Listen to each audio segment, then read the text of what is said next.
जय हिंद दोस्तों, स्वागत है आपका हमारे YouTube channel Allen geography UGC NET JRF में। फ्रेंड्स, इंतजार की घड़ियां खत्म हुई और यूजीसी नेट जीआरएफ दिसंबर 2023 में जो पेपर होने वाला है उसकी डेट आपकी अनाउंस हो चुकी है। आपका जो ज्योग्राफी का पेपर है वो 12 दिसंबर को सेकंड शिफ्ट में होने वाला है। तो अब आप लोग अपनी कमर कस के लीजिए, तैयार हो जाइए और जो है जो भी आपके जितने भी ब्रह्मास्त्र हैं उस सब का आप इस्तेमाल कर सकते हैं कि ये तैयारी का जो है अब अंतिम पड़ाव है, अंतिम दौर है। तो इस टाइम जो मेरा पर्सनल सुझाव है, मेरा पर्सनल सजेशन है आप लोगों के लिए, वो यही है कि आप लोग ज़्यादा से ज़्यादा रिवीजन पे फोकस करें। नई चीज़ों को पढ़ने की कोशिश बिल्कुल ना करें, रिवीजन करें ज़्यादा से ज़्यादा। जो भी टॉपिक्स आपने अभी तक पढ़ा है पीवाईक्यूज लगाएं, ठीक है, क्योंकि पीवाईक्यू जो आपके हैं वहाँ से भी क्वेश्चन आपकी जो है कुछ काफ़ी क्वेश्चन क्या करते हैं, रिपीट होते हैं। और साथ ही साथ आप एमसीक्यू को लगाएं। यही दो तीन काम आपको करना है।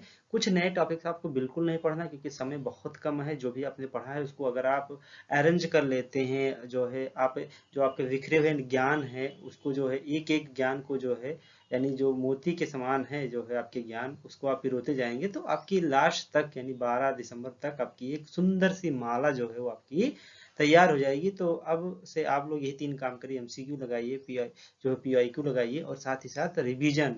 जितना मल्टीपल टाइम आप रिवीजन कर सकते हैं, जो भी टॉपिक्स अभी आप लोगों ने पढ़ा है उसको क्या करना है, आपको मल्टीपल टाइम्स रिवीजन करना है, ठीक है। तो चलिए हम लोग स्टार्ट करते हैं। हम लोग इस समय एमसीक्यू सॉल्व कर रहे हैं, जिसमें जो है हमने पिछले जो है 4 वीडियोज में लगभग जो है 200 क्वेश्चन को सॉल्व किया है। तो आज हम आगे बढ़ेंगे उसी क्रम में और कुछ क्वेश्चन की बात करेंगे, यानी लगभग 50 क्वेश्चन हम लोग सॉल्व करने वाले हैं। और ये क्वेश्चन आपके एग्जाम में बहुत ही हेल्पफुल होंगे, क्योंकि इसका लेवल लगभग लगभग वैसे ही रखने का प्रयास किया गया है जैसे कि आपकी एनटीए यूजीसी में पूछा जा रहा है। कभी लेवल थोड़ा ज़्यादा हो जा रहा है, कभी जो है कम हो जा रहा है, लेकिन एक एवरेज लेवल आपका वही है, ठीक है। तो चलिए हम लोग स्टार्ट करते हैं और आज देखते हैं आज के क्वेश्चनों को। तो पहला क्वेश्चन रहा आपकी स्क्रीन पे। चलिए हम लोग देखते हैं। पहला क्वेश्चन कर रहा है कि निम्नलिखित में से कौन सी एक भौतिक अक्षय की जो प्रोसेस है वो नहीं होता। जैसा आप जानते हैं कि जो वेदरिंग होता है दो तरीके का होता है, एक होता है फिजिकल और एक होता है केमिकल। तो इसमें आपको बताना है कि कौन सा फिजिकल वेदरिंग नहीं है। पहला जो ऑप्शन है वो कह रहा है कंजेली फ्रैक्शन, ठीक है।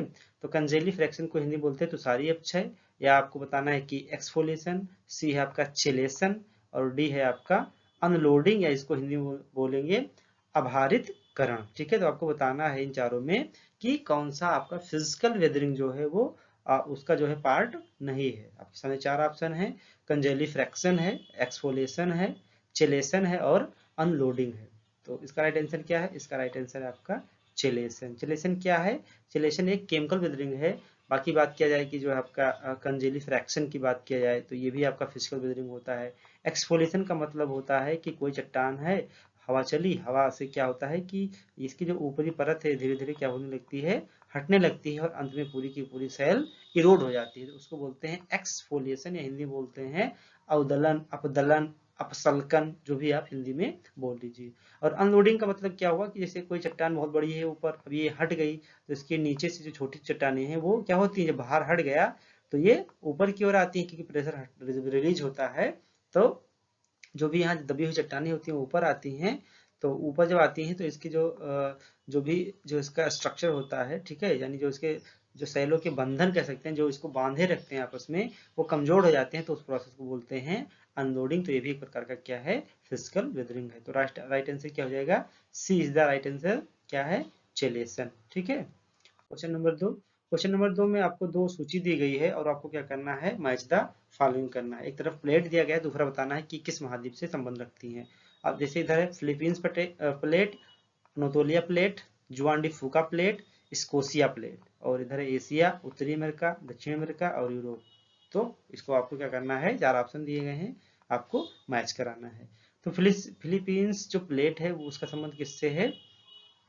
तो उसका संबंध किससे है? एशिया से है, ठीक है। आप देखेंगे कि जो साउथ ईस्ट एशिया है वहीं पर क्या है, छोटी सी प्लेट है जिसके ऊपर आपका कौन सा देश है, फिलीपींस कंट्री है। और दूसरी प्लेट है अनातोलिया। अनातोलिया प्लेट कहाँ पे है? ये आपका पड़ जाएगा जो है यूरोप महाद्वीप में, जो टर्की वाला रीजन है, ठीक है, वहीं पर अनातोलिया प्लेट पाई जाती है। जुआन डी फूका प्लेट कहाँ पर है? ये है नॉर्थ अमेरिका में, जो कनाडा और यूएसए की बाउंड्री है 49 डिग्री, वहीं पर एक छोटी सी प्लेट है आपको देखने को पड़ेगा, जो है ईस्टर्न पैसिफिक सी में, तो वहीं पर है ये। कौन सी प्लेट है? छोटा सा प्लेट है, उसका नाम है जुआन डी फूका प्लेट। और जो स्कोशिया प्लेट है वो कहाँ पे है? वो है साउथ अमेरिका में, जो साउथ अमेरिका का ये सबसे लास्ट पोर्शन है, ठीक है, टिएरा डेल फ्यूगो। तो इसी के नीचे छोटी सी प्लेट है जिसका नाम है स्कोशिया प्लेट। तो ये का 1 हो गया और बी का क्या हो गया? 4 हो गया, ठीक है। तो राइट आंसर क्या जा रहा है आपका? ये जो बी नंबर राइट आंसर है, यहाँ पर सी लिख गया है, तो ये जो बी नंबर राइट आंसर है यही आपका क्या है? सही है। अगला क्वेश्चन।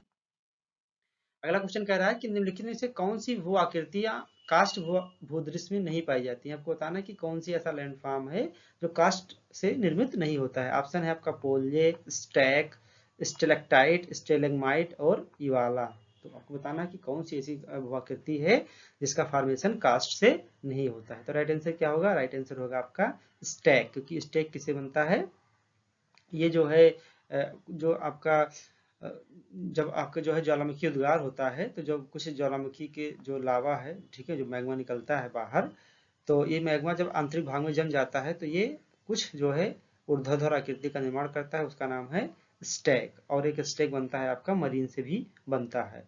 बाकी पोल्जे जो है, ठीक है, और स्टेलेक्टाइट, स्टेलेग्माइट और इवाला, ये तीनों किससे बनते हैं? आपके कास्ट से। जो पोल्जे बनता है ये इरोजनल है, इवाला भी इरोजनल है, लेकिन जो स्टेलेक्टाइट और स्टेलेग्माइट है ये क्या है? डिपोजिशनल लैंडफॉर्म है, जो कि तीनों किससे बनते हैं? आपके कास्ट से। बाकी ये आपका बनता है सी वेव से भी बनता है स्टैक, और एक बनता है आपका जो है जो ज्वालामुखी उद्गार के समय अभ्यंतरिक जो है स्थलाकृतियों का जो निर्माण होता है, जो धरातल के अंदर होती है। अगला क्वेश्चन है कि आपको जो वेगनर महोदय थे, तो वेगनर महोदय ने जो एविडेंस दिए थे, तो उसमें एक एविडेंस दिए थे कुछ फॉसिल्स के, जो कि पेड़ पौधों के थे और जीव जंतुओं के।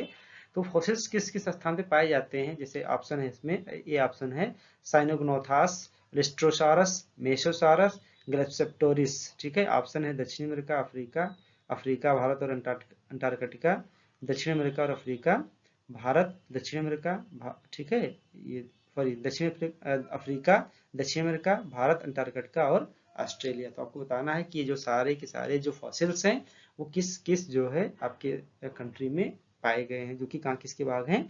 गोंडवाना लैंड के भाग हैं। तो इसमें आपने कभी किसी का नाम ना सुना हो भले ही, लेकिन आपने इसका नाम जरूर सुना होगा, ग्लोसोप्टोरिस का, ठीक है। तो ये जो ग्लोसोप्टोरिस है ये कहाँ पाया गया था? ये जो अफ्रीका वाला पार्ट है, इंडिया वाला पार्ट है, अंटार्कटिका वाला पार्ट है, तो डी का क्या हो जाएगा? 4 हो जाएगा, ठीक है। और ये जो साइनोग्नाथस है ये कहाँ पाया गया था? ये जीवाश्म पाया गया था दक्षिण अमेरिका और अफ्रीका में। लिस्ट्रोसॉरस कहाँ पाया गया था? अफ्रीका, भारत और अंटार्कटिका में। और जो मेसोसारस था वो कहाँ पाया गया था? दक्षिण अमेरिका और अफ्रीका में। तो इसका राइट आंसर क्या हो जाएगा? 1, 2, 3 एंड 4, यानी ए इज द राइट आंसर। ये बहुत इंपॉर्टेंट है, यहाँ से क्वेश्चन आने की संभावना हमेशा बनी रहती है। अगला क्वेश्चन, ये एक तरफ आपको ज्वालामुखी दिया गया है, दूसरी तरफ आपको स्थान दिया गया है। स्थान ना बोलकर इसको रीजन बोला जाए, क्योंकि ये कोई पर्टिकुलर प्लेस जो है नहीं है, बल्कि पूरा का पूरा रीजन का नाम दे दिया जाता है, दे दिया गया है। तो ये थोड़ा सा आपके लिए मुश्किलात पैदा कर सकता है। पहला जो ज्वालामुखी है फिलीपींस, दूसरा है रुंगवे, तीसरा है लेस्ले एंटिलीज और चौथा है हेक्ला ज्वालामुखी। ऑप्शन है परिप्रशांत, मध्य महाद्वीपीय क्षेत्र, मध्य अटलांटिक क्षेत्र।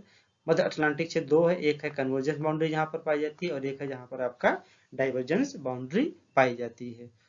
तो आइए देखते हैं, ये जो आपका फिलीपींस प्लेट है वो कहाँ पर है? ये आपका है परिप्रशांत क्षेत्र में, यानी जो सरकमफेरेंस है किसका? पैसिफिक ओशन का, रिंग ऑफ फायर वाला, उसी रीजन में फिलीपींस ज्वालामुखी पाया जाता है, ठीक है। अब बात आती है रुंगवे की। तो रुंगवे की जो मध्य महाद्वीपीय पेटी है ज्वालामुखी की, वहां पे पाया जाता है, ठीक है। और जो आपका लेजर एंटिलीज है वो कहाँ पे पाया जाता है? मध्य अटलांटिक क्षेत्र में, जहां पर प्लेटें कन्वर्जेंस हो रही है। मध्य अटलांटिक में कौन सी प्लेट कन्वर्जेंस हो रही है? जो आपका जो है नॉर्थ अमेरिकन और कैरिबियन प्लेट है। तो ये जो कैरिबियन प्लेट है वो लगातार नॉर्थ अमेरिकन प्लेट के जो है अंदर सबडक्ट हो रही है, तो वहीं पर जो ज्वालामुखी का फॉर्मेशन हो रहा है, तो उसको नाम दिया गया लेजर एंटिलीज। और माउंट हेगला ज्वालामुखी ये आपका जो है आइसलैंड के आसपास है। तो आइसलैंड आपको पता है कि कहाँ पर है? मध्य अटलांटिक कटक पे, यानी जहाँ पर मध्य अटलांटिक कटक जो है मिड ओशिनिक रिज है, जहाँ पर वहाँ पर कौन सी बाउंड्री है? डाइवर्जेंट प्लेट बाउंड्री है। तो इसका राइट आंसर हो जाएगा चौथा, यानी 1, 2, 3, 4। 1, 2, 3, 4 बोले तो A option is the right option. अगला क्वेश्चन है कि जो डब्ल्यू एम डेविस द्वारा दिए गए निम्नलिखित कथनों पर विचार कीजिए। यहाँ पर दो जो है थॉट दिए गए हैं डेविस और पेंग का, तो आपको बताना है कि कौन सा सही है। पहला ऑप्शन कह रहा है कि डेविस के अनुसार समशीतोष्ण आर्द्र क्षेत्र को देखते हुए भौगोलिक चक्र पर विचार किया गया। यानी डेविस ने जो अपना जियोग्राफिकल साइकिल का कंसेप्ट दिया था, तो उन्होंने कुछ जो है ह्यूमिड ट्रॉपिकल रीजन के क्षेत्र को देखा था और उसी पे जो है क्या दिया था, अपना भौगोलिक चक्र दिया था। तो ये बात बिल्कुल क्या है, सही है, क्योंकि इन्होंने मिसिसिपी जो मोन्टेना के आसपास जो है मोन्टेना प्रदेश है, तो मोन्टेना प्रदेश में इन्होंने तो अपना रिसर्च किया। उसके बाद इन्होंने जो है अपलेशियन रीजन में और जो मिसिसिपी रिवर है उसी को देखकर इन्होंने क्या दिया था, अपना जियोग्राफिकल साइकिल दिया था। तो ये बात सही कि उन्होंने जो क्या दिया था, क्या देखा था, टेम्परेट ह्यूमिड टाइप की जो एरियाज है उनको देखकर अपना जो है कंसेप्ट दिया था। दूसरा ऑप्शन है कि पैंक के अनुसार मार्फोलॉजिकल जो एनालिसिस का कंसेप्ट इन्होंने दिया था, वो कह रहा है कि ड्राई रीजन को देखकर दिया था। तो ये भी बात बिल्कुल क्या है, सही है। और इसमें ए भी सही है और बी सही है, इसलिए ऑप्शन क्या हो जाएगा, यानी 2 नंबर ऑप्शन आपका क्या हो जाएगा, राइट हो जाएगा। क्वेश्चन नंबर 8 कह रहा है कि जो फिल्ज-फेल्सन है, आज हम थोड़ा वन लाइनर क्वेश्चन आपके लिए ज्यादा लाए हैं क्योंकि ये आपका रिवीजन करवाना था, तो इसलिए हमने क्या किया कि वन लाइनर क्वेश्चन थोड़ा सा ज्यादा चूज किया, ऐसे क्वेश्चन जो आपने कभी जो है इसके पहले बस ना सुना हो या जो है सॉल्व ना किया हो। तो क्वेश्चन नंबर 9 कह रहा है कि जब फिल्ज फेल्सन है, अब आप बताइए कि फिल्ज फेल्सन का जो है संबंध किससे है, मफरूम रॉक से है, यारडोंग से है, बालू टिब्बा से है, या ननाब दीज, यानी इनमें से किसी से नहीं। तो आपको बताना है कि फिल्ज फेल्सन किसको संदर्भित करता है। तो थोड़ा सा अब ये क्या है, थोड़ा सा टफ नहीं कह सकते हैं इसको, बस यहाँ पर शब्द चेंज कर दिया गया है। एक्चुअली जो फिल्ज फेल्सन है, ये जो आपका छत्रक शिला है जिसको मशरूम रॉक भी बोलते हैं, तो इस मशरूम रॉक को जो है सहारा मरुस्थल में गारा बोलते हैं, और जो है जर्मनी में इसी को क्या बोलते हैं, फिल्ज फेल्सन बोलते हैं। तो फिल्ज फेल्सन का मतलब वही हुआ क्या, मशरूम रॉक। तो राइट आंसर क्या हो जाएगा, राइट आंसर हो जाएगा आपका A is the right answer. अगला क्वेश्चन है एवियंस। अब बताना है आपको एवियंस का संबंध किससे है। ये सब लैंड स्वाम्प्स हैं, ये नदी से निर्मित होता है, ग्लेशियर से निर्मित होता है, वातोड़ बोले तो जो है विंड से निर्मित होता है, या कास्ट टोपोग्राफी है। तो आपको बताना है जो एवियंस है। तो एवियंस क्या है, अब एवियंस कुछ नहीं है, एवियंस वो है आपका सिंक होल। तो अब आपको पता लग गया होगा कि सिंक होल का नाम लिया गया होगा, तो सिंक होल जो है इसी को फ्रांस में एवियंस बोलते हैं। तो ऐसे भी क्वेश्चन आपके एग्जाम में दिया जा सकता है कि बहुत सारे जो स्थलाकृति हैं उसको अलग अलग देशों में अलग अलग नाम से जानते हैं। जैसे जो जो है कुछ जो है वायु के द्वारा और कुछ क्या है ग्लेशियर के द्वारा जो निर्मित स्थलाकृति है उसको अलग अलग कंट्री में अलग अलग नामों से जानते हैं, ठीक है। तो इसीलिए जो एवेंस है वो सिंकहोल है, और आप इसका संबंध बता सकते हैं कि आसानी से किससे है, कि किसको सिंकहोल को फ्रांस में एवेंस बोलते हैं, तो इसका संबंध आप जो है खुद से ही किससे हो जाएगा, कास्टोगोग्राफी से हो जाएगा। नेक्स्ट नेक्स्ट कह रहा है कि किसी विशेष स्थान पर जो सूर्य तक की मात्रा होती है उसको निम्न में से किस रूप में मापा जाता है। यानी आप कहते हैं कि इंसुलेशन मिल रहा है, तो वो कितना इंसुलेशन मिल रहा है इसको आप किस प्रकार से मेजरमेंट करते हैं। कैलोरी पर वर्ग सेंटीमीटर प्रति मिनट में, जूल पर वर्ग सेंटीमीटर प्रति मिनट में, कैलोरी पर वर्ग मीटर प्रति मिनट में, जूल पर वर्ग मीटर प्रति मिनट में, यानी इसको आप कैसे कैलकुलेट करते हैं।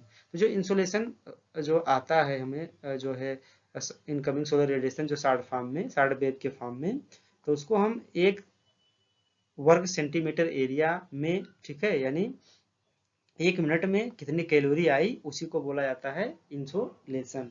तो इसका राइट आंसर क्या हो जाएगा, 1 वर्ग सेंटीमीटर, यानी वर्ग सेंटीमीटर प्रति मिनट कितनी कैलोरी एनर्जी आपको मिली, यानी 1 सेंटीमीटर स्क्वायर एरिया हो गया, टाइम ले लिया हमने 1 मिनट और देखा हमको कितनी एनर्जी मिल रही है इसमें, तो उसी को बोला जाता है इंसुलेशन। तो इंसुलेशन का कैलकुलेशन ऐसे ही किया जाता है। तो right answer A is the right answer, ठीक है। यहाँ देखिए सेंटीमीटर है, यहाँ वर्ग मीटर दे दिया है, तो आप कंफ्यूज हो सकते हैं।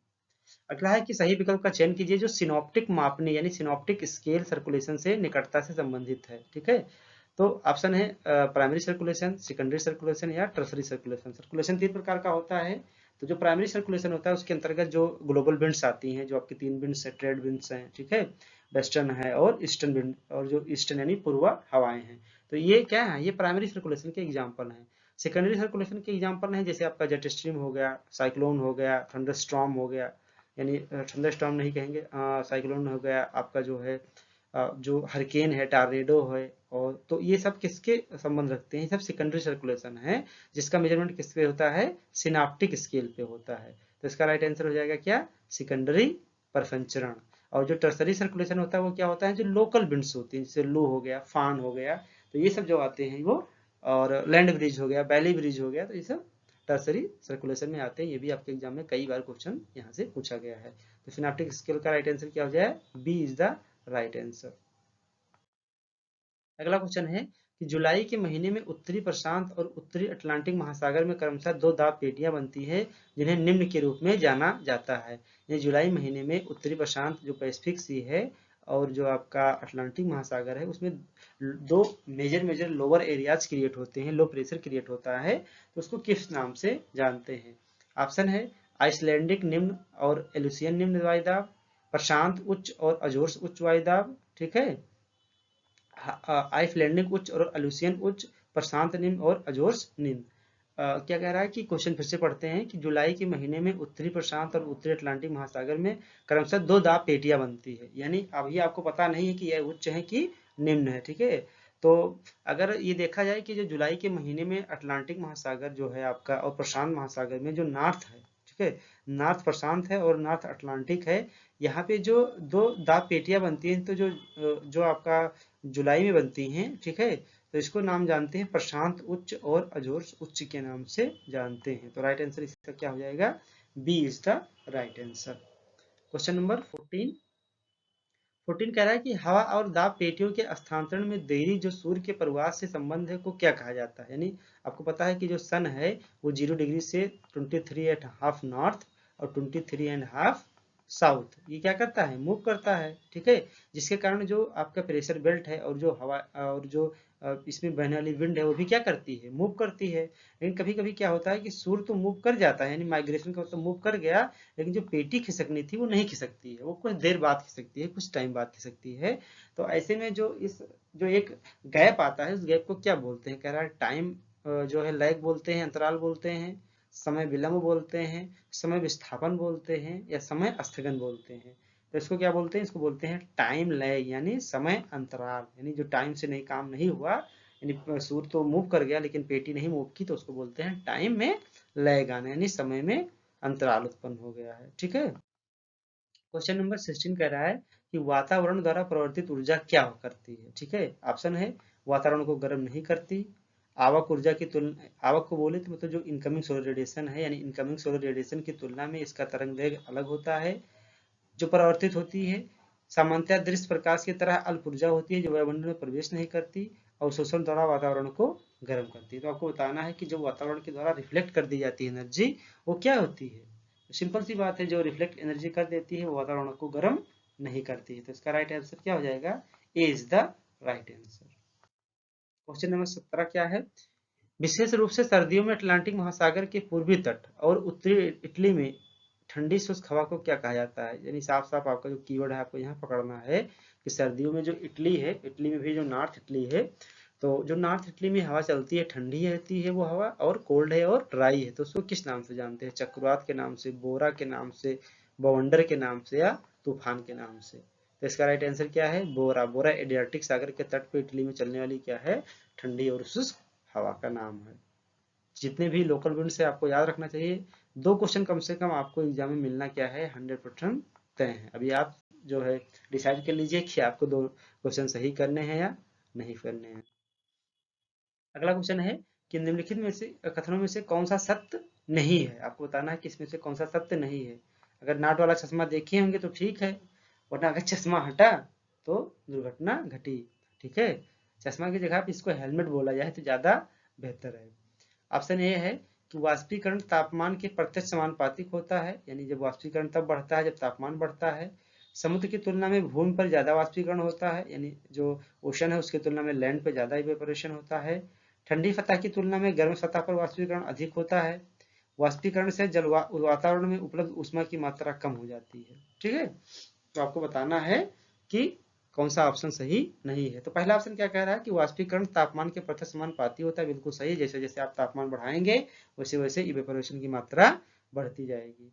समुद्र की तुलना में भूमि पर वाष्पीकरण अधिक होता है, ये बात बिल्कुल गलत है, क्योंकि समुद्र पर क्या होता है, वाटर ज्यादा अवेलेबल होता है। तो राइट आंसर क्या हो जाएगा, B is the right answer. बाकी ये भी ऑप्शन सही है और ये भी ऑप्शन क्या है, सही है। अगला क्वेश्चन, आपको एक असर्शन दिया है, एक रीजन दिया, आपको बताना है कौन सा सही है कौन सा गलत है, व्याख्या करेगा कि नहीं करेगा। वैसे इसमें व्याख्या पूछा ही नहीं गया है ऑप्शन में। तो पहला ऑप्शन पढ़ते हैं। इसे कह रहा है कि स्थिर वायु ऊर्ध्वाधर गति का विरोध करती है और अस्थिर वायु स्वयं के उत्प्लावन के कारण स्वतंत्र रूप से ऊपर उठती है। अगर इसको देखा जाए तो ये कह रहा है कि जो स्टेबल एयर होती है, एयर दो प्रकार की होती है, एक होती है स्टेबल और एक होती है इनस्टेबल। तो स्टेबल एयर कह रहा है कि जो वर्टिकल मूवमेंट होता है उसका वो क्या करती है, विरोध करती है, यानी वर्टिकल मूवमेंट नहीं होने देती है। जबकि जो इनस्टेबल वायु होती है वो स्वयं से क्या होती रहती है, ऊपर उठती रहती है। तो बात क्या है, बात बिल्कुल ही सही है कि जो अगर वायु स्टेबल हो जाएगी, स्थिर हो जाएगी, तो ऊपर थोड़ी उठेगी, नहीं उठेगी।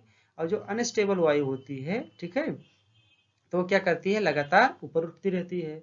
जब स्थिर वायु को ऊपर की ओर धकेलने पर जो बादल बनते हैं वो व्यापक होते हैं और उनकी लंबवत मोटाई कम होती है। कह रही है कि अगर कहीं हवा स्टेबल है, लेकिन एक किसी कारणवश अगर हवा उड़ती है ऊपर, तो एडियाबेटिक कूलिंग होगी और एडियाबेटिक कूलिंग के कारण जो जो बनते हैं, क्लाउड्स बनते हैं, ठीक है, कूलिंग के बाद, तो वो कहती है काफी व्यापक होते हैं, लेकिन वो लंबवत उनकी मोटाई कम होती है। यानी व्यापक तो होंगे लेकिन लंबवत मोटाई उनकी कम होगी। तो ये भी बात क्या है, बिल्कुल सही है कि अगर कहीं हवा क्या है, स्टेबल है, तो अगर हवा स्टेबल है, उसको अगर हम लोग क्या है कि जबरदस्ती किसी कारण पास ऊपर उठती है, तो बादल बनेंगे, लेकिन कम लंबाई के बनेंगे, मोटाई भी उनकी कम होगी। तो ये भी सही है और बी भी सही है, यानी ये बी वाला जो ऑप्शन है, ये दोनों क्या है, राइट है।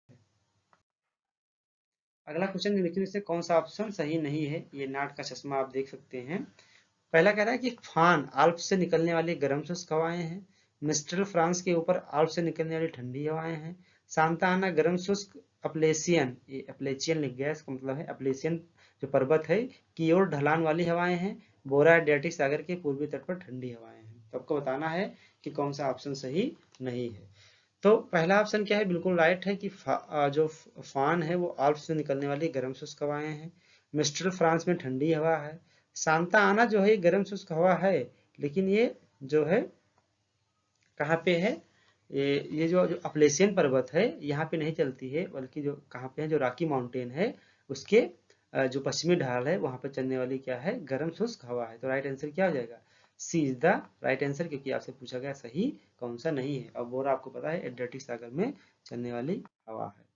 अगला है कि किसी तूफान में सबसे तेज हवाएं कहाँ पे पाई जाती है, क्योंकि कोई तूफान होता है उसमें कई जो है क्या होती हैं, पार्ट्स होते हैं, उसके आई होते हैं, उसका आई वाल होता है, सर्पिल बैंड वाले रीजन होते हैं, उसका एक ईस्टर्न रीजन होता है। तो ये कह रहा है कि जो किसी स्ट्रॉन्ग जो आपका स्ट्रॉम है यानी तूफान है, उसमें तेज हवाएं कहाँ पे ज्यादा चलती हैं। ऑप्शन है आपके आई के, जो तूफान है उसके आई में यानी आंख में, यानी जो सेंट्रल वाला एरिया होता है, सबसे केंद्रीय भाग होता है।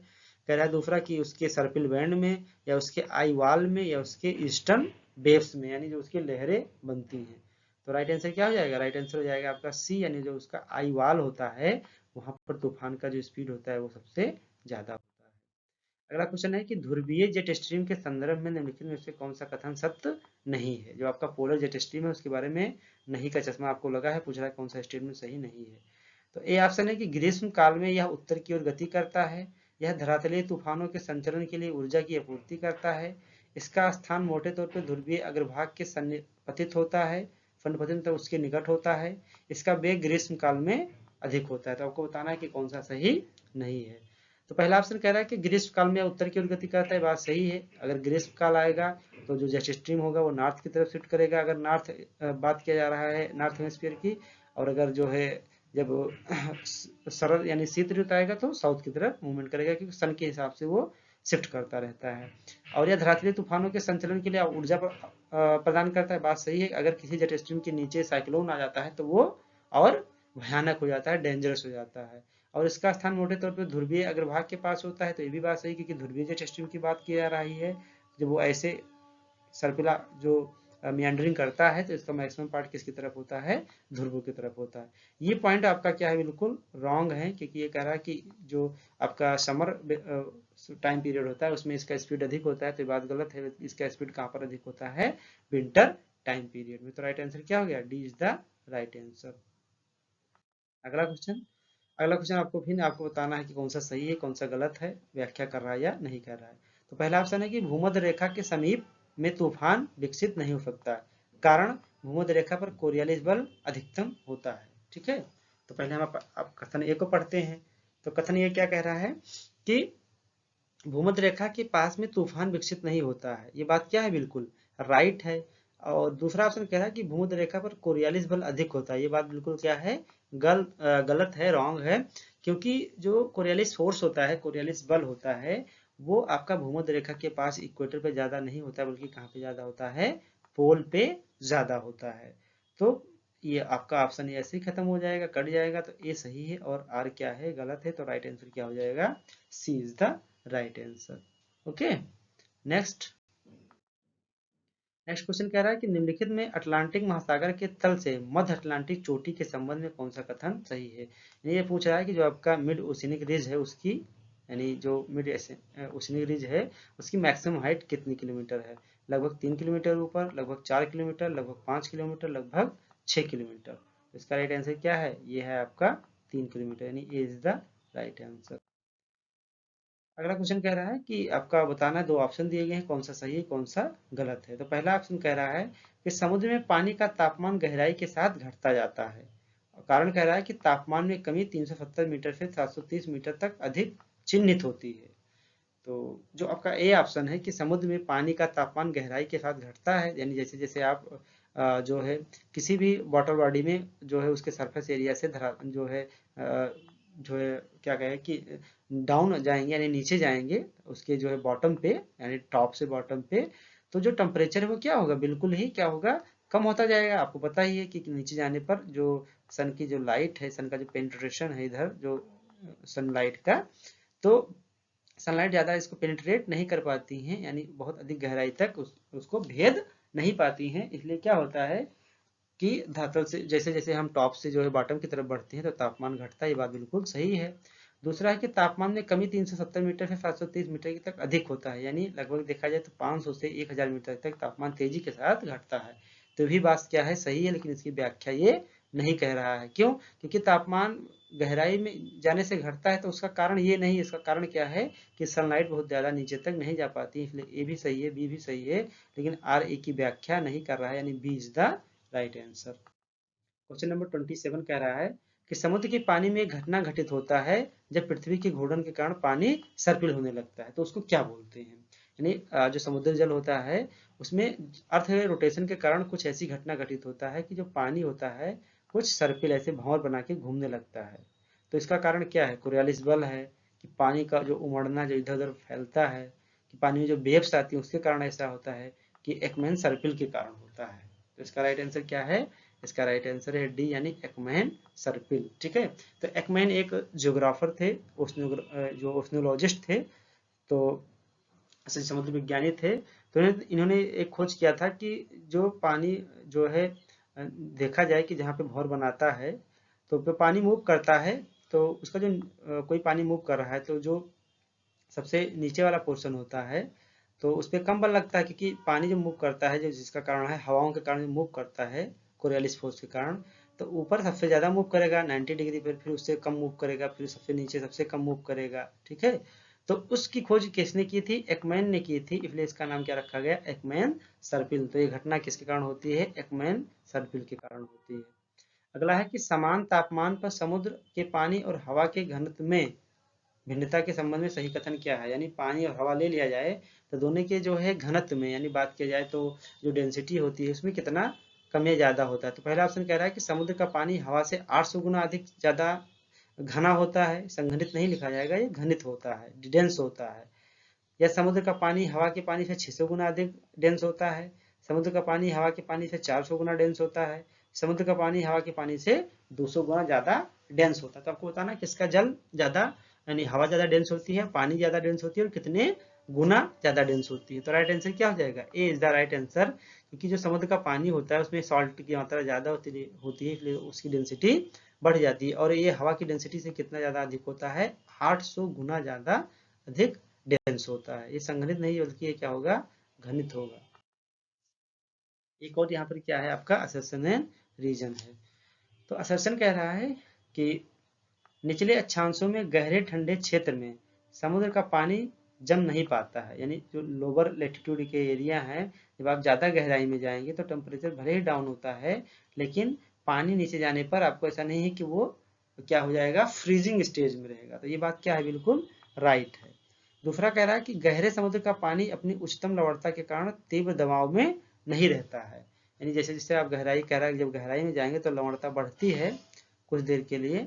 तो ये कह रहा है कि जो है, जो उच्च लवणता पाई जाती है गहरे पानी में, तो उच्च लवणता के कारण जो यहाँ का जल होता है वो प्रेशराइज नहीं होता है, ये कह रहा है। तो ये बात बिल्कुल क्या है? गलत है, क्योंकि प्रेशराइज रहता है। इसलिए आपका ए सही है और आर क्या है आपका? गलत है। तो राइट आंसर क्या हो जाएगा? C is the right option. अगला है कि खारे पानी की लवणता की ऊपरी सीमा बताइए। यानी जो है किसी भी वाटर बॉडी में जो साल्ट पाया जाता है उसकी मैक्सिमम लिमिट कितनी हो सकती है? ये ग्राम मिलीग्राम प्रति 1000 ग्राम में बताया गया है। ये मात्रा आप लोग याद रखिए। तो ये ऑप्शन है 3000 से 10,000 मिलीग्राम प्रति 1000 ग्राम, 4000 से 8000 ग्राम मिलीग्राम, 2000 से 4000 मिलीग्राम, 1000 से 3000 मिलीग्राम। तो किसी भी वाटर बॉडी में मैक्सिमम जो लिमिट हो सकती है वो साल्ट की कितनी हो सकती है? वो हो सकती है 3000 से 10,000 मिलीग्राम पर 1000 ग्राम में। तो राइट आंसर क्या हो जाएगा? ये इज द राइट आंसर। अगला क्वेश्चन है कि खाड़ी की धारा और क्यूरेसियो धारा निम्न के कारण उत्तर की ओर बलपूर्वक बढ़ती है। यानी जो मैक्सिको की खाड़ी में जो जलधारा चलती है और जो क्यूरेसियो जलधारा है, ठीक है, मैक्सिको की खाड़ी से जो जलधारा होगी चलती है उसका नाम क्या है? आप लोग कमेंट करके बताइए कि जो मैक्सिको के खाड़ी से जो नॉर्थ अमेरिका के पूर्वी तट के सहारे जो धारा बहती है उसका नाम क्या है? और जो आपका क्यूरेसियो जलधारा है, ठीक है, वो कह रहा है कि थोड़ा जो है नॉर्थ की तरफ शिफ्ट हो जाती हैं। जब ऊपर जाती हैं तो ये नॉर्थ की तरफ शिफ्ट हो जाती हैं। तो इसका कारण क्या है? ऑप्शन है पश्चिमी उत्कटता। पश्चिमी उत्कटता बोले तो जो वेस्टर्न जो हवाएं चलती हैं, जो ईस्टर्न हवाएं चलती हैं, जो नदर्न हवाएं चलती हैं, या जो सदर्न हवाएं चलती हैं। तो आपको पता है कि जो 30 से 60 डिग्री के मध्य क्या चलती है? जो है पछुआ हवाएं चलती हैं, वेस्टर्ली चलती हैं। तो इसी वेस्टर्ली के कारण जो आपका जो है गल्फ स्ट्रीम है, या आपका जो क्यूरेसियो धारा है, ये किधर शिफ्ट हो जाती है? कुछ नॉर्थ वेस्ट की तरफ शिफ्ट हो जाती हैं, ठीक है, क्योंकि इनको जाना होता है नॉर्थ में, लेकिन शिफ्ट हो जाती हैं वेस्ट की तरफ। तो यही कह रहा है कि जो खाड़ी की धारा है, यानी जो आपका गल्फ स्ट्रीम है, जो क्यूरेसियो धारा है, वो किसके कारण उत्तर की ओर बलपूर्वक बढ़ती है? तो इसका राइट आंसर हो जाएगा पश्चिमी उत्कटता, यानी जो वेस्टर्ली होती है उसके कारण उत्तर की ओर बढ़ती है। अगला क्वेश्चन है कि चारागाह पारिस्थितिकी तंत्र में किसके कारण वृक्ष पारिस्थितिक अनुक्रमण के हिस्से के रूप में घास को प्रतिस्थापित नहीं करते हैं? यानी आप देखेंगे कि जितने भी जो ग्रासलैंड एरियाज हैं, चाहे आप सवाना की बात कर लें, ठीक है, या आप बात करें प्रेरी की या पंपास की, तो ये क्या हो गया? ये चारागाह इकोसिस्टम हो गया। तो इसमें कह रहा है कि जो इसमें जो वन पाए जाते हैं, वृक्ष पाए जाते हैं, जो ट्री पाए जाते हैं, ये जो घास होता है ग्रास को रिप्लेस क्यों नहीं कर पाते हैं? यानी रिप्लेस करने का मतलब जो ट्री की मात्रा क्या है? बहुत कम है, और मात्रा किसकी ज्यादा है? ग्रास की। तो ये ट्री जो है ये ग्रास को रिप्लेस क्यों नहीं कर पाता है? क्या ऐसा कारण है कि ट्री वहां पर बहुत सारा हो जाए, ग्रास खत्म हो जाए, या ग्रास बहुत कम एरिया में हो जाए, ऐसा नहीं हो पाता है? तो कारण कह रहा है कि ये है कि कीड़े और कवक हैं इसके कारण, कि सीमित धूप इसका कारण है, कि पोषक तत्वों की कमी इसका कारण है, कि जल की सीमा यानी जल की जो वाटर लिमिट है, और जो फायर है वो इसका कारण है। क्यों जो है घास पारिस्थितिक तंत्र में पेड़ कम उगते हैं और घास ज्यादा है? यानी जो पेड़ है वो घास को रिप्लेस क्यों नहीं कर पाता है? तो इसका राइट आंसर क्या है? इसका राइट आंसर है डी, जल की सीमा और आग। यानी आप देखेंगे कि जो ग्रासलैंड होते हैं ज्यादा से ज्यादा किस एरिया में होते हैं? जहां पर वर्षा कम होती है। तो ये पहली बात, यहाँ पर जल कम होता है। अब जल कम होता है तो जो पेड़ पौधे होते हैं उनके लिए जल की आवश्यकता ज़्यादा होती है, इसीलिए वहाँ पर पेड़ पौधे कम पाए जाते हैं। जो घास होती हैं उनको बहुत कम वाटर की जरूरत होती है, इसलिए उसमें क्या हो जाते हैं, वो ग्रो कर जाते हैं। दूसरा ये है कि जब ड्राई सीजन आता है तो जो ग्रास होते हैं उस एरिया में आग लग जाती है फ्रिक्शन के कारण। किसी भी प्रकार से जो हवा चलती है, सूखे पत्ते आपस में जो है क्या करते हैं, फ्रिक्शन करते हैं। तो आग लगने से क्या होता है, जो ट्री जो होते हैं, ट्री के जो बीज होते हैं वो इसी में जल के नष्ट हो जाते हैं, और इसलिए ट्री नहीं बढ़ पाते हैं, ट्री की मात्रा नहीं बढ़ पाती है। और जो पुनः उस पर क्या हो जाता है कि जब बरसात होती है तो घास ही उगता है। तो यही दो कारण है, यानी आग और जल जो है के कारण क्या है कि ग्रासलैंड में पेड़ आपके नहीं पाए जाते। एनसीईआरटी का बहुत स्पेशल क्वेश्चन है ये, 2019 या 20 के आईएएस के एग्जाम में पूछ लिया गया था। ये शायद ये 22 का एग्जाम था, 22 के एग्जाम में जो कोविड के तुरंत बाद हुआ है 21 या 22 में, उसमें पूछा गया था ये क्वेश्चन, आपके वहां से डायरेक्ट उठाया गया है, आप देख सकते हैं। अगला है कि बायोमास की पिरामिड को किसके द्वारा दर्शाया जाता है। ऑप्शन है ए ग्राम प्रति वर्ग मीटर के द्वारा, ग्राम प्रति सेंटीमीटर क्यूब आप काट सकते हैं, ग्राम प्रति सेंटीमीटर के द्वारा, ग्राम प्रति वर्ग सेंटीमीटर के द्वारा, या ग्राम प्रति वर्ग किलोमीटर के द्वारा। तो आपको बताना है कि जो आपका बायोमास होता है, तो बायोमास को कैसे हम मेजर करते हैं। जैसे हमने इंसुलेशन को मेजर किया है, वैसे आपको बताना है कि बायोमास को कैसे मेजर किया जाएगा। तो बायोमास को कैसे मेजर किया जाता है, ग्राम प्रति वर्ग, यानी 1 वर्ग मीटर में कितना ग्राम बायोमास हुआ उसी को बोलते हैं बायोमास। ठीक है, तो इसको मेजर करने के लिए जो यूनिट है वो क्या है, प्रति वर्ग मीटर है। और जो आपका इंसुलेशन है वो क्या है, प्रति वर्ग सेंटीमीटर प्रति मिनट, कितनी कैलोरी। ठीक, इसको याद रखना है आपको। अगला है, ये क्वेश्चन थोड़ा सा जो है इसमें कुछ गलतियां हैं, तो इसको हम स्किप कर देते हैं। आप लोग इसको क्या कर सकते हैं, स्किप कर सकते हैं। क्वेश्चन नंबर 35 कह रहा है कि निम्नलिखित में से कौन सा शब्द 2 बायोम संक्रमण क्षेत्र के लिए उपयुक्त है। यानी अगर कोई मान लीजिए यहाँ एक बायोम है, ये घास बायोम है, और ये क्या है आपका वन बायोम है, तो इसमें जो ये वाला रीजन है, यहाँ पर दोनों विशेषताएं पाई जाएंगी, घास भी पाया जाएगा और वन भी पाया जाएगा। तो कह रहा है कि जहाँ पर 2 बायोम आपस में क्या करते हैं, ट्रांजिशन जोन बनाते हैं, तो उसको क्या बोला जाता है, अब इस एरिया को क्या बोला जाएगा। इनके ऑप्शन के अकॉर्डिंग पर्यावरण बोला जाएगा, इको साउंड बोला जाएगा, इकोलॉजी यानी पारिस्थितिकी बोला जाएगा, या इको टोन बोला जाएगा। तो इसका राइट आंसर क्या है, इसका राइट आंसर है इको टोन। ठीक है, यानी इसको क्या बोला जाएगा, इको टोन बोला जाएगा। अगला है कि निम्नलिखित में से कौन सा भूगोल को मानव पारिस्थितिकी के रूप में परिभाषित करता है, यानी ज्योग्राफी को जो है एज ए ह्यूमन इकोलॉजी किसके अकॉर्डिंग बताया गया है। हार्शोन के द्वारा, सेफर के द्वारा, एच बैरोज के द्वारा, या रिचथॉपेन के द्वारा। ठीक है, तो इसका राइट आंसर क्या है, इसका राइट आंसर है बैरोज। एच बैरोज ने ज्योग्राफी को एज ए ह्यूमन इकोलॉजी के रूप में परिभाषित किया है। अगला क्वेश्चन कि एक पारिस्थितिकी तंत्र में जीव द्वारा निभाई जाने वाली भूमिका को क्या कहते हैं। यानी कोई जीव जंतु है तो उसका किसी भी पारिस्थितिक तंत्र में जो रोल होता है उस रोल को क्या बोलते हैं। ऑप्शन है आपका बायोम बोलते हैं, समुदाय बोलते हैं, कम्युनिटी बोलते हैं, या पारिस्थितिक अनुक्रमण बोलते हैं, या पारिस्थितिकी निकेत बोलते हैं। ठीक है, यानी इकोलॉजिकल निके जिसको इंग्लिश में बोला जाता है। तो किसी भी इकोसिस्टम में कोई जीव है तो उसका जो पूरा उसका जो कार्य होता है, यानी जो उसके जो द्वारा एक्टिविटी की जाती है उसको क्या बोला जाता है, तो उसकी पूरी एक्टिविटी को बोलते हैं इकोलॉजिकल निके। किसी भी पारिस्थितिकी तंत्र में जो भी जीव जंतु अपना जो कार्य करता है उस कार्य को क्या बोला जाता है, इकोलॉजिकल निके बोला जाता है। इसी कार्य के आधार पे उसकी सारी जो है कि उसका वहाँ की क्लाइमेट कैसी है, वहाँ का एनवायरनमेंट कैसा है, सब कुछ इसके बारे में हम क्या कर लेते हैं, पता कर सकते हैं। अगला क्वेश्चन है कि सही विकल्प चुने जो एक पारिस्थितिकी तंत्र में संगठन स्तर बढ़ते हुए क्रम का प्रतिनिधित्व करता है। आपको यहाँ पर 4 ऑप्शन दिए गए हैं, जिसमें किसी भी इकोलॉजी जो होती है उसमें जो उसमें एक जो है लेवल होता है, तो पहले कौन सा लेवल होगा, फिर उसके आगे कौन सा लेवल होगा। तो ऑप्शन है पहले समुदाय होगा, फिर उसके बाद पारिस्थितिक तंत्र होगा, उससे बड़ा बायोस्फीयर, उससे बड़ा बायोम, या एकल जीव जनसंख्या पारिस्थितिकी बायोम, पारिस्थितिक तंत्र बायोम बायोस्फीयर जनसंख्या, जनसंख्या एकल जीव बायोम बायोस्फीयर। तो आपको बताना है कि बढ़ते हुए क्रम में कौन सा सही है। तो इसका राइट आंसर क्या है, ए इज द राइट आंसर। पहले क्या होगा, कम्युनिटी होगी, उसके बाद इकोसिस्टम होगा, उसके बाद आपका बायोस्फीयर रिजर्व होगा, उसके बाद बायोम होगा। अगला क्वेश्चन कह रहा है कि यहाँ पर एक असर्शन दिया है और एक रीजन दिया है और आपको बताना है कि असर्शन सही है या रीजन सही है, व्याख्या कर रहा है कि नहीं कर रहा है। तो असर्शन कह रहा है कि ऊर्जा का पारिस्थितिक पिरामिड हमेशा सीधा होता है, यानी जो हम लोग जानते हैं कि 3 प्रकार की पिरामिड होते हैं, ऊर्जा का पिरामिड, बायोमास का पिरामिड और जो है संख्या का पिरामिड। तो जो ऊर्जा का पिरामिड होता है वो हमेशा क्या होता है, सीधा होता है, वो उल्टा नहीं होता। तो ये बात सही है कि गलत? ये बात बिल्कुल सही है। अब क्यों सीधा होता है? क्योंकि ये कह रहा है कि ऊर्जा का पिरामिड ऊष्मागतिकी के नियमों को दर्शाता है और यह ऊर्जा में कैसे परिवर्तित होता है। तो ये भी बात क्या है, बिल्कुल सही है।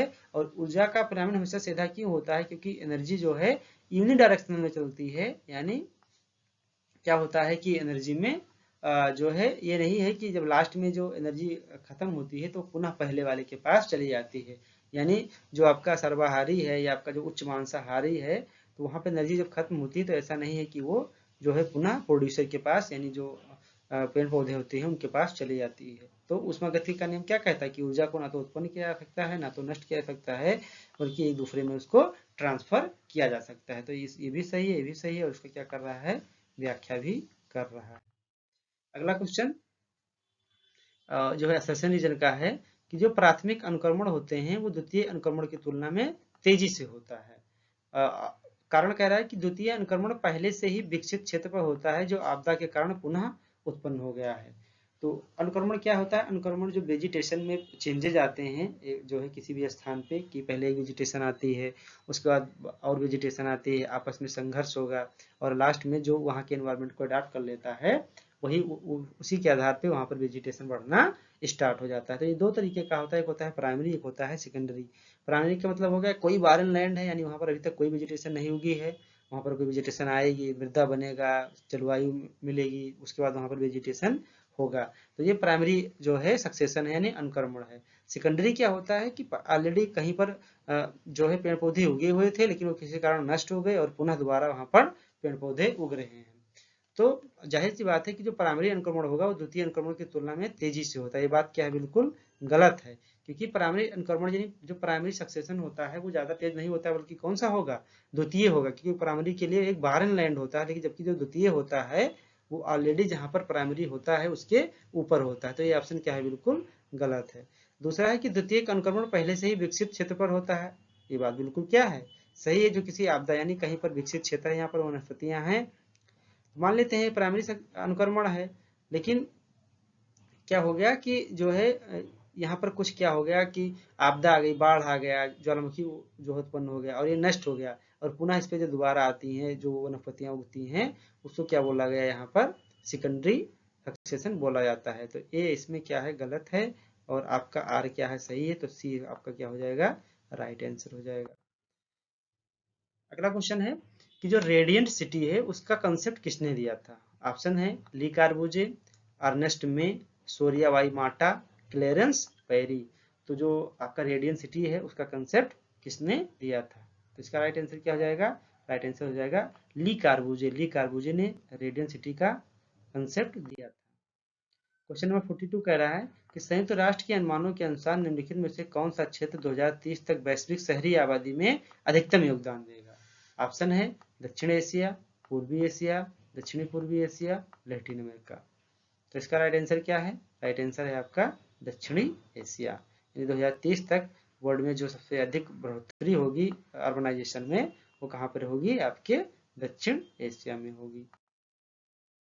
अगला क्वेश्चन है कि भारत की जनगणना में किसी बस्ती को नगर के रूप में वर्गीकृत करने में निम्नलिखित में से कौन सा अनुपस्थित है?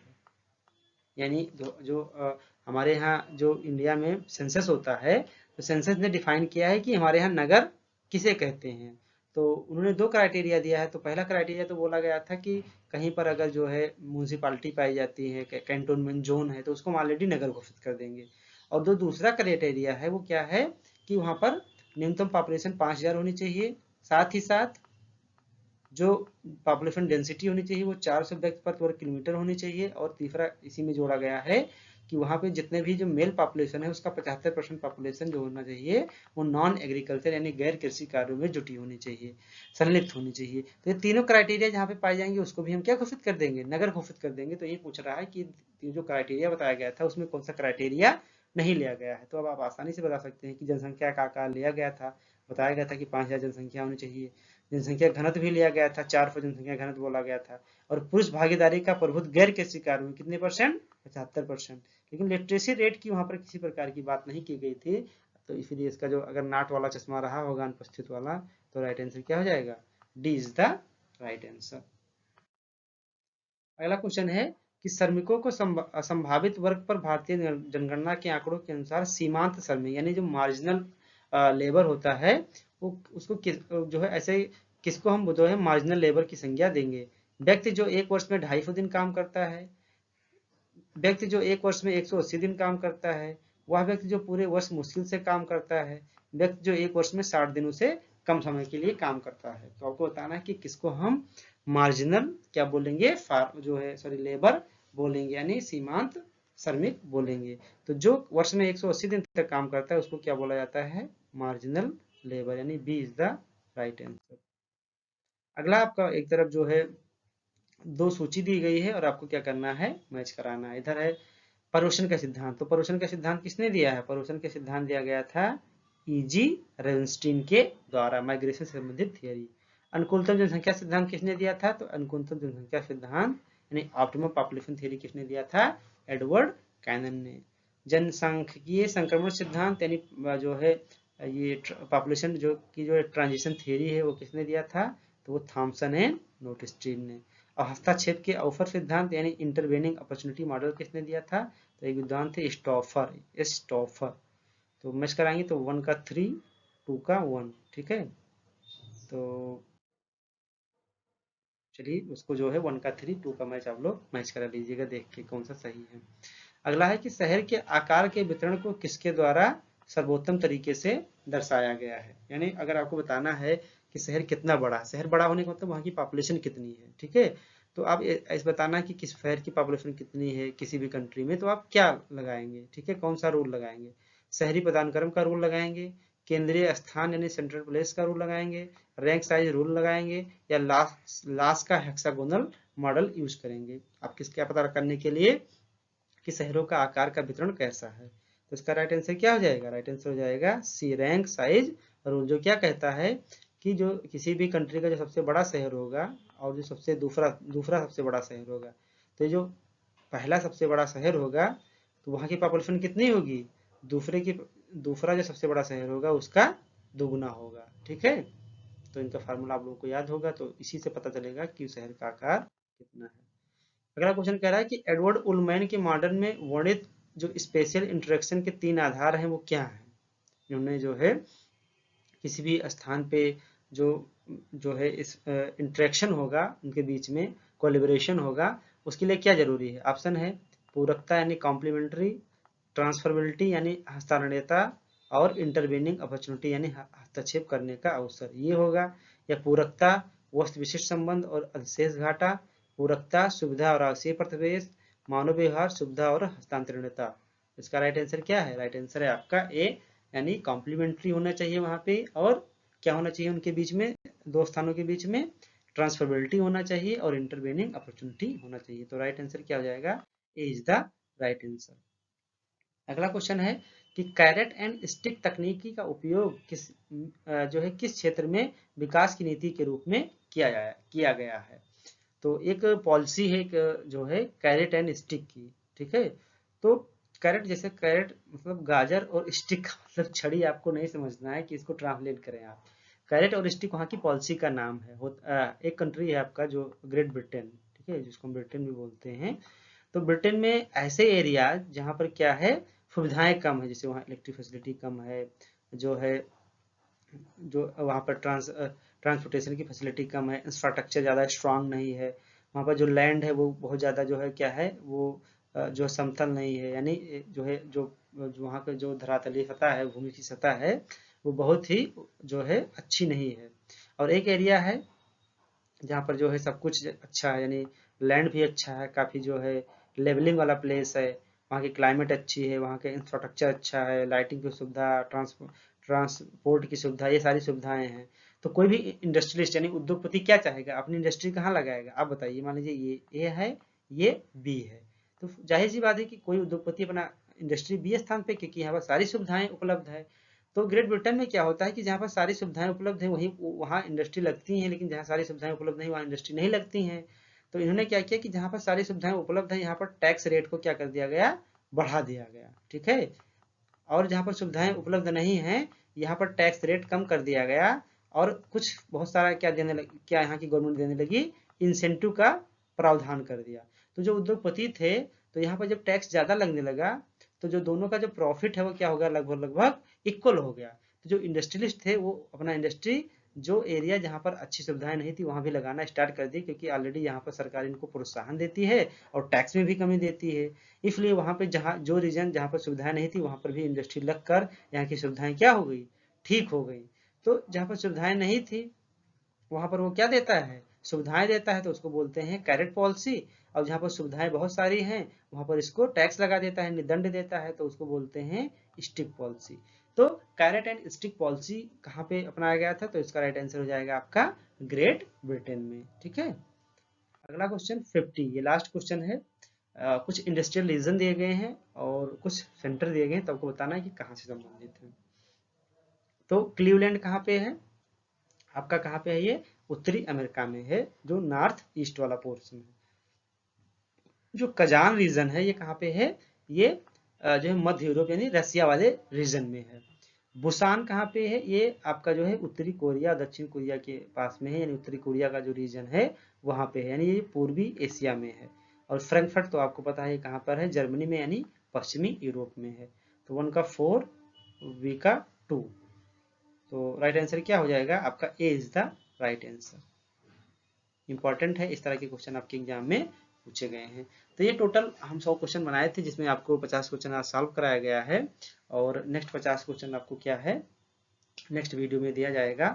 तो इसको आप लोग अच्छे से देखिए, जहाँ पर आपको जो है कोई समस्या है तो आप उसको कमेंट कीजिए, और जो है और लोगों को इसको जो है क्या कीजिए, लोगों के पास इसको शेयर कीजिए, ताकि और लोगों को इसका फायदा मिल सके। जो क्वेश्चन का लेवल है आप लोगों के द्वारा ही कमेंट करके बताया जा रहा है, व्हाट्सएप पे मैसेज किया गया है कई छात्रों के द्वारा कि सर क्वेश्चन का लेवल काफ़ी अच्छा है। तो ऐसे ही इतने ही लेवल का क्वेश्चन आपको आएगा एग्जाम में। जो है हम टोटल एग्जाम के पैटर्न को देखते हुए 100 क्वेश्चन तैयार करते हैं, जिसको हम आपको 2 शिफ्ट में करवाते हैं, यानी 2 वीडियो में। तो ऐसा नहीं कि ये 50 क्वेश्चन अलग से कराया गया है, 50 क्वेश्चन, वो 100 क्वेश्चन का हमारा एक जो 10 यूनिट है उसको मिला के कहाँ से कितने कितने क्वेश्चन आ रहे हैं उसको ध्यान में रखते हुए बनाया गया है, यानी हर यूनिट को समाहित किया गया है।